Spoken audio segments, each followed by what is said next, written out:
The Quench, where you ask, we answer.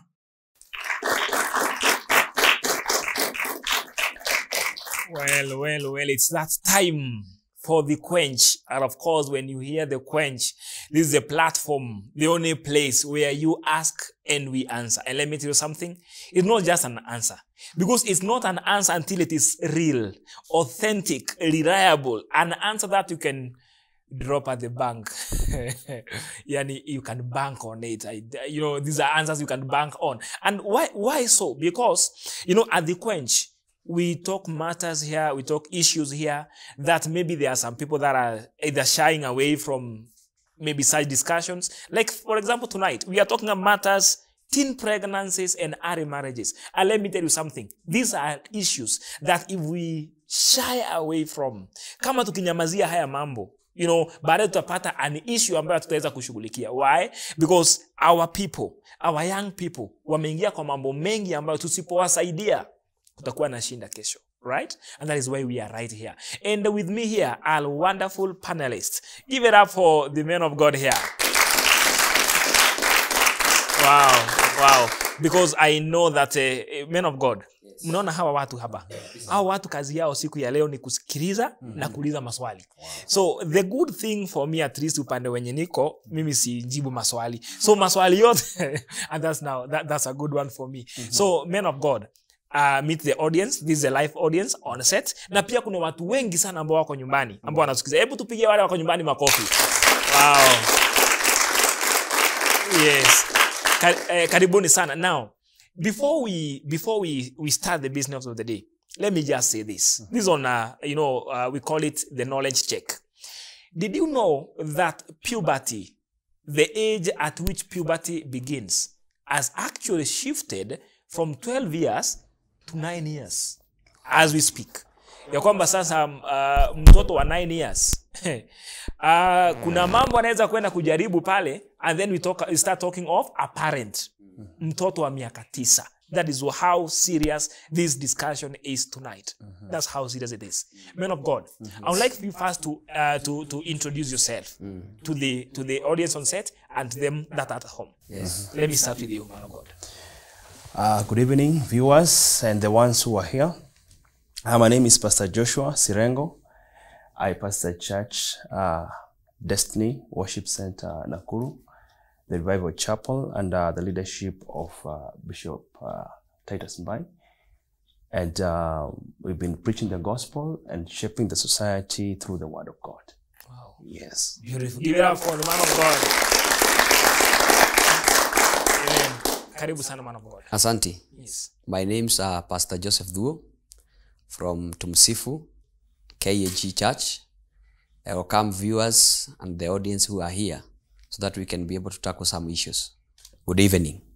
Good evening. Wow. Now, mimi naitwa MUNENE David. Na usiku wa leo, men of God, before we start it off, hebu tuambie, these issues, teen pregnancies, these issues, early marriages, are they real issues ama ni sisi tunaona ni kama maybe ni kitu kubwa na kumbe hata sio kitu, especially now that you're in the ministry, you're in the active ministry, you're preaching to many people, you're reaching out to many people. Yes. I believe you reach out to many students that are in schools, kuna wale wako part of the congregation in the church. Are these issues real in the church? Yes, very real. And wakati ambapo tuko na vijana wengi, teenagers, they are going through so many emotional things. For example, if the parents are absent, unakuta ya kwamba hao kijana, unless akuwe katika mikono ya wachungaji wazuri, atapotea katikati. Because the parents have gone to hustle. The mother is hustling, the father is also hustling. So, yule ameachwa nyumbani, hana wa kutegemea. So he gets peer pleasure from other friends. And that's why parenting is very important to our teenagers. Unakuta they don't have a role model. Yule ambaye nakutana na yeye ni jirani, na pengine akona watoto ambao wakana tabia mbaya. So they influence the teenagers so much that unakuta ya kwamba they want to try some things that they have not done it. Na unakuta ya kwamba young men, they must get information. So the problem is, where do you get the information? Now the information that you get may be true or wrong kulingana na yule ambaye umekutana na yeye. So the young men in the house, not that you must get information. Where did you get information from? Yes. Ama, where did you get, where did you get the information from? We'll be coming to them in a short while. We are coming for that answer. Pastor Sirengo. Yeah, I'll look at it from the point of the ripple effect that is happening at the site right now. Yes. Because we are having a very high rate of divorce that is happening in our society today. And that one should be an indication. Maybe we are not seeing it happening when we are seeing people being married while still young, but the effect that is being felt is the one that now we need to ask ourselves, where is it coming from? And there was a statistic I was looking at about early marriages, and they say 48% of marriages that are begun below 18 years, they don't last beyond 10 years. 48% Yes. of marriages that happened at the age of below 18 years. Below 18 years. Did not last up to a decade. Yeah, it doesn't last that. Compared to the ones that begin at 25 years. Those who begin their marriage at least at 25 years, the percentage is up to 24%. Over half of the divorce rate. Group, yes. Yeah, that is what is happening. So if we can be able to look at it from that perspective also of the consequences, yeah, because if we can be able to know the symptoms, not the symptoms, but we diagnose the problem. Hey, we know the disease. Then we'll know where the disease is coming from. Yes. Wow. That's a beautiful one. Give it up for the men. That's a beautiful. Now, wacha kwanza tukuje kwa vijana. Na I had a question. Na tumeuliza swali. By the way, where did you get information from? Is information is V2, especially matters reproductive information. You know, siku hizi tunasikia hata mambo ya reproductive health inakuja kwa shule na at a very early age. So, nini mlipata information wapi? Is tell us your name and then tuambie ulipata wapi information. I'm Margaret. Yes. Kuna different sources. Kuna shule. Sometimes your best friends ama friends, and then social media, of course, because you una access haraka. So social media, marafiki, ni wangapi walipata kutoka kwa wazazi this information? Alright, wangapi walipata kutoka kwa media? Aha, yes. Wengine wangapi walipata kutoka kwa social media? Alright, na kuna watu tofauti. In fact, kuna wengi sana nyumbani ambao sasa hivi wanapata kutoka kwa media because you know tunawafikia through a media platform. So wale wako nyumbani sasa hivi wanapata kutoka kwa media. But thank God because ni media ambayo iko na iko na maadili mema, right? So we are going to communicate issues here ambazo zinasaidia watu. Yes. Now, who has an issue ama a kind of a situation ama a scenario ama a circumstance that can describe what is happening here, that is in teen pregnancies or early marriages, from among the audience? Hello everyone. Hello. I'm Cornelius, and I had a case rafiki fulani tulikuwa naye. So ujamaa alikuja kama ashajiingiza kwa blanda na sasa alikuwa in dilemma. So akanieleza kwamba alipatana na msichana fulani. So the guy alikuwa na hustle and the girl alikuwa form 3. So akanieleza sasa vile walijuana, mother ya msichana alikuwa anafanya kazi ya kuuza mboga kwa kiosk. So the girl, na it was during the holiday, so most of the time alikuwa anapatana, then msichana anamueleza shida zake. So the guy akasema tu alifanya wema, nilikuwa namsaidia. Then ikafika mahali mambo ikagonga ukuta na ukuta ikaporomoka, so akafanya yale. So after some juu sasa alikuwa hakuwa anakaa place, hakuwa anakaa Nakuru, so alikuwa anakuja Nakuru kutafuta kazi. So in that process akamtia mimba yule msichana. So msichana akamkujia na kumwambia, so jamani mwambie, so unataka mimi nifanye aje? Pia mimi hata hapa si kwetu na mimi nakuja kwa sasa. So msichana anamwambia home by then mambo niende kwa mwenye mimba. Jamaa akamwambia, so wewe unaona mimi naweza kuwa baba kweli? Just be serious. So wakati alikuwa ananieleza ini, sasa nifanya aje? Yeye akisema mimi sizimpeleka Ocha juu huko maisha ni tough, na plus pia wazazi hawezi kubali kitu kama hiyo. Na mimi hata mimi siko tayari. And the girl pia anaambiwa so kwao haitajiki. And nikamwambia sasa just try. What do you think is right now for you? Na the other time tukiongea ati alihepanga, so yeye hajui kuenda. Jamaa alihepa. Yeah. Alitenda wema na akaenda zake. Hey.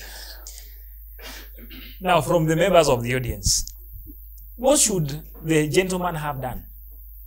Ama the lady, nini angefanya?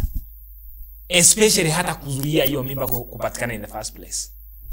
Yes. I'm Naomi Blessed. Me, I will start by saying everything you do has a consequence.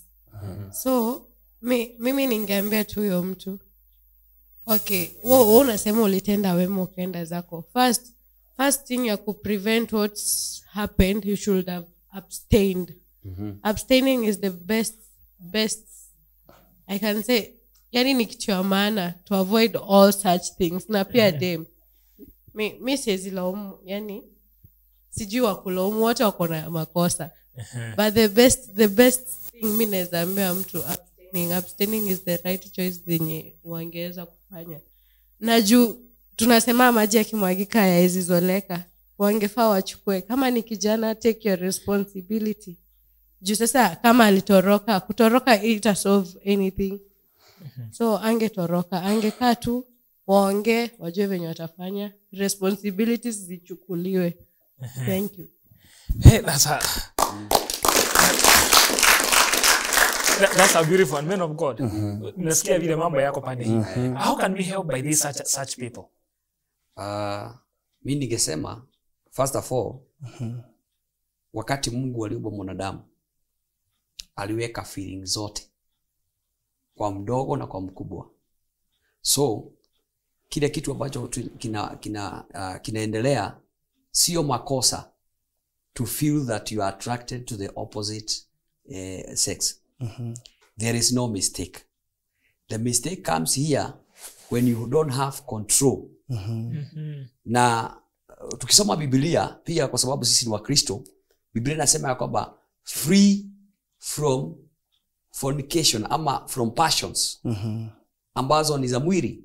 Kuna mahali unakuta ya kwamba mko katika hali ambayo si nzuri sana. You are only two, you are alone, and what can follow it's obvious. Yeah, sure. So what are you supposed to do? You are supposed to run. Hapo si maombi. When you start praying, hata huyo mwingine ataanza maombi. So we don't pray in such a situation. The best medicine is to run away. Because hizi tamaa Mungu aliziweka, lakini Mungu aliziweka ili tuzitumie wakati ambapo utakaofaa. The right time. When you are married, sasa ziamuke, sasa zifanye kazi. Lakini wakati mwingine you just do it control. You control yourself. Bwana asifiwe. In fact, ni kama many young people love to practice control. That is true. But the control yenye huwa anajaribu kucontrol ni ile inaitwa damage control. See, not the control before, but the control after. Kujaribu sasa kutengeneza mambo baadaye. But I think we should tunafaa kuangalia ni vipi tunaweza kucontrol before there is a damage. Si kweli? Now, Okay, let me ask, do we have something, do we have a question regarding these issues? That is teen pregnancies and early marriages. Kwa sababu, sasa hivi, men of God, as we speak, if there is someone with a question, you can lift your hand, yeah? As I conclude on this, men of God. Sahi, the rate at which children are giving birth to children is alarming. Si ni kweli? Yes. Watoto wanapata watoto kwa njia kubwa sana. Now the question is, hata wacha niulize the audience, what is causing this? Nini nasababisha hii mambo, by the way? Nini nasababisha? I see there's a hand right there at the back pale. Let us know nini ina cause his video, because as you said, man of God, unless tujue nini nasababisha, we may not get a solution to it. Aha. Yes, your name first. My name is Samuel, and I'm blessed to be here. Yeah, I can say one of the cause is we have been having issues wazazi wetu telling us not to do things. But now they are not telling us the reason why not to do things. In the real sense, the things they are telling us not to do, they are not bad. They are good. Yeah. So, for example, the issue in a letter, these teenage pregnancies, is a parent anakuambia, don't have sex. They are not telling you the reason behind that. And you want to practice it. Other friends are telling you sex is so sweet that you yourself unafeel you want to go and try it. And so your time utaenda ujaribu, and now the consequences zinakuja. But sita blame wazazi, lakini blame iko kwao kidogo, because they are not saying the reason behind. Mtu akikwambia usifanye hii, they are not telling you why not to do. Yeah. So the conversation ought to change in that manner. Hey, men of God. Ebu acha kwanza nisiingilie. Ebu kwanza nirudishie hiyo pande hiyo kwanza. Now, what we tell the parent in this case, especially when we are giving regulations, sisi kama wazazi tunapopeana regulations, ama direction, do this, don't do this. Should we always give them the reason why?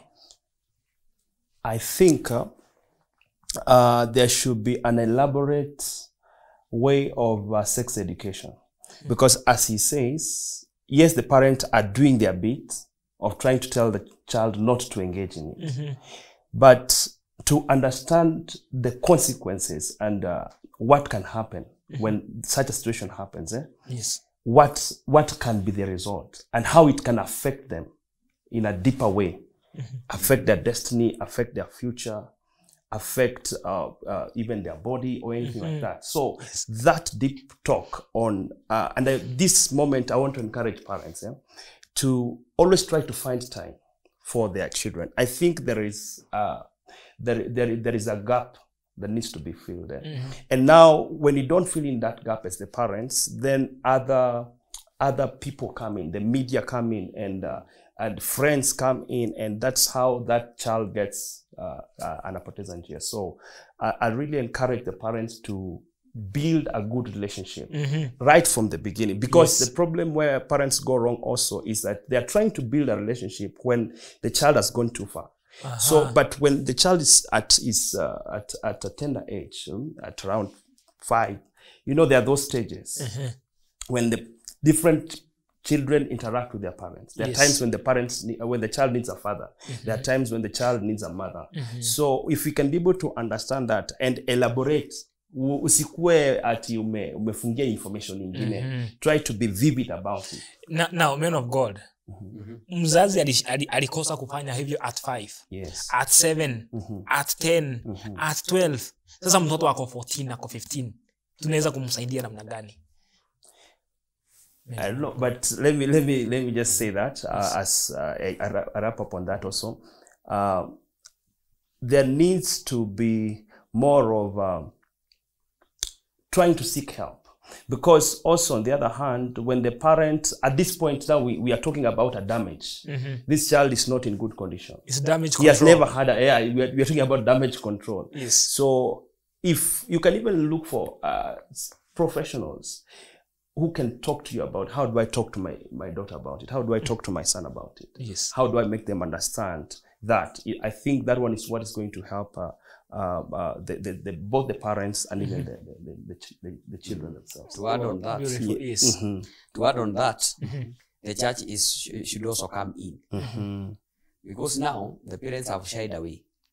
So what are we supposed to do? We are not supposed to be just ignorant. We are supposed to have church meetings. Kama hii tumafanya hapa saa hii. The Quench now.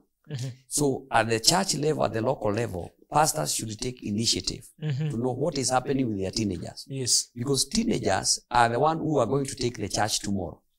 When you're not going to be there, Yes. they are the one who is going to take up the church tomorrow. That is true. And they are going to get information from any other source. You have said the social media. All these people are having phones. It is not restricted to which area they should go in. But when they get information, as the young man was saying, the parents should come in and say why we should do it, why you should not do it. Consequences, reasons. So the church should come in because the teachers are trying, but they are not going to the bottom of it. Kwa sababu mwalimu ana kiboko. But wakati kuna kanisa, sasa wako free kuelezea. Wow, that's very well put. Now, you inanikumbusha the saying that was very common 2017. It was 2017 ama 2013 pale. Choices have consequences. How many remember wengine hapo alikuwa ni wadogo. But it is well. It is all right. Now, who else has another question? Now, I saw there are several hands that were lifted already. Now, what we are going to do is that, kwanza tunaenda for this short break, right? Now, we'll be back very shortly. We'll be getting more and more questions because these matters, we must discuss them to the core. Thank you so very much. Do not go too far.